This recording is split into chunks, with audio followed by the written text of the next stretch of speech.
HTML, CSS এবং Bootstrap কোর্সের এই ভিডিওতে আমরা কথা বলবো CSS এর বেসিক নিয়ে।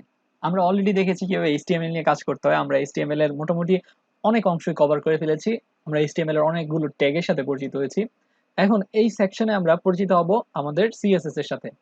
তো আমরা যদি আমাদের প্রথম ভিডিওটা দেখে থাকি তাহলে প্রথম ভিডিওতে আমি বলেছিলাম যে CSS আসলে আমাদের যে ওয়েবসাইটটা আছে তার মধ্যে একটু স্টাইল অ্যাড করে, অর্থাৎ অনেকটা মানুষের মেকআপের মতো। আমরা যখন কোনো একটা হিরোইন বা হিরো যখন মেকআপ করে তখন তাকে দেখতে যেমন সুন্দর দেখা যায়, ঠিক তেমনি আমরা যখন আমাদের ওয়েবসাইটে CSS ইউজ করব তখন আমরা আমাদের ওয়েবসাইটটাকে এমন সুন্দর করে ফেলতে পারবো, অর্থাৎ দৃষ্টি নন্দনীয় করে ফেলতে পারবো। আমরা এর আগে দেখেছিলাম তিন ভাবে CSS অ্যাড করা যায়, অর্থাৎ আমাদের HTML এ যখন আমরা দেখেছিলাম CSS অ্যাড করা তখন আমরা দেখেছিলাম যে তিন ভাবে আসলে CSS অ্যাড করা যায়। প্রথমত আমরা করতে পারি ইনলাইন CSS, অর্থাৎ আমাদের যে HTML আছে তার মধ্যে আমরা CSS অ্যাড করতে পারি। তারপর হচ্ছে ইন্টারনাল CSS, অর্থাৎ আমাদের যেই এই হেড ট্যাগটা আছে তার ভিতরে আমরা CSS অ্যাপ্লাই করতে পারি বা CSS লিখতে পারি।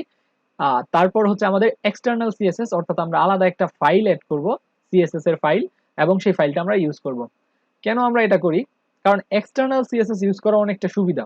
যখন আমরা অনেক বড় ওয়েবসাইট তৈরি করব, আমাদের ওয়েবসাইটে যখন অনেক বেশি ট্যাগ থাকবে, অনেক বেশি এলিমেন্ট থাকবে, সেই ক্ষেত্রে আমাদের HTML এর মধ্যে প্রত্যেকটা ইনলাইন CSS দিয়ে কাজ করা আসলে সম্ভব না। সেই ক্ষেত্রে আমরা আলাদা এক্সটার্নাল CSS ইউজ করব।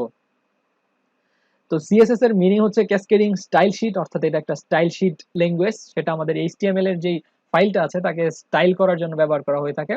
তো CSS ইউজ করে আমরা অনেক সহজেই স্টাইল করতে পারি। তো CSS এর ভিডিও শুরু করার আগে আমি হচ্ছে আমাদের এই প্রজেক্টটা ক্লোজ করে দিব, অর্থাৎ ওয়েব ডেভেলপমেন্ট উইথ রাকিবুল এই ফোল্ডার থেকে আমরা শিফট করে অন্য একটা ফোল্ডারে চলে যাব। সেই জন্য আমরা আমাদের নিউ প্রজেক্ট ফোল্ডারটায় চলে আসবো এবং এইখানে এসে আমরা নতুন আরেকটা ফোল্ডার ক্রিয়েট করব এবং আমরা এই ফোল্ডারটার নাম দেব লার্ন CSS। তো এন্টার করার পর আমরা এটার ভিতরে প্রবেশ করব এবং এখানে রাইট ক্লিক করলে ওপেন উইথ কোড এটাতে ক্লিক করলে আমাদের এই ফোল্ডারটা ভিজুয়াল স্টুডিও কোডে ওপেন হবে এবং আমরা আমাদের আগের যে প্রজেক্টটা ছিল সেটা ক্লোজ করে দেব।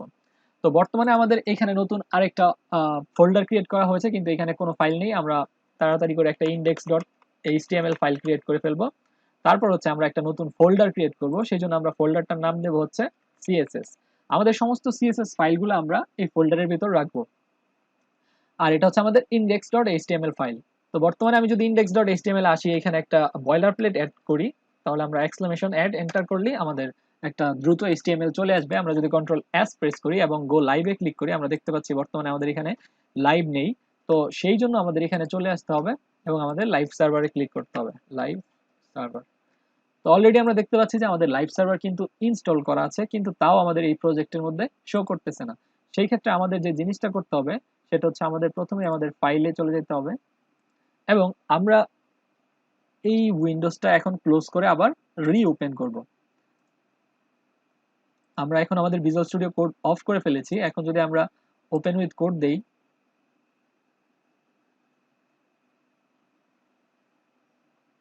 সেই ক্ষেত্রে আমরা দেখতে পাচ্ছি যে বর্তমানে আমাদের এখানে গো লাইভ এই অপশনটা দেখাচ্ছে এবং আমরা যদি গো লাইভে ক্লিক করি তাহলে আমাদের লাইভ সার্ভারটা আমাদের জন্য একটা সার্ভার ক্রিয়েট করে ফেলবে এবং আমরা দেখতে পাচ্ছি যে আমাদের খালি একটা ইন্ডেক্স এখানে শো করতেছে, যে আমাদের শুধু টাইটেলটা সে শো করতেছে। পরের ভিডিওতে আমরা কথা বলবো CSS এর সিনট্যাক্স নিয়ে, অর্থাৎ আমরা কিভাবে CSS নিয়ে কাজ শুরু করতে পারি। Thank you.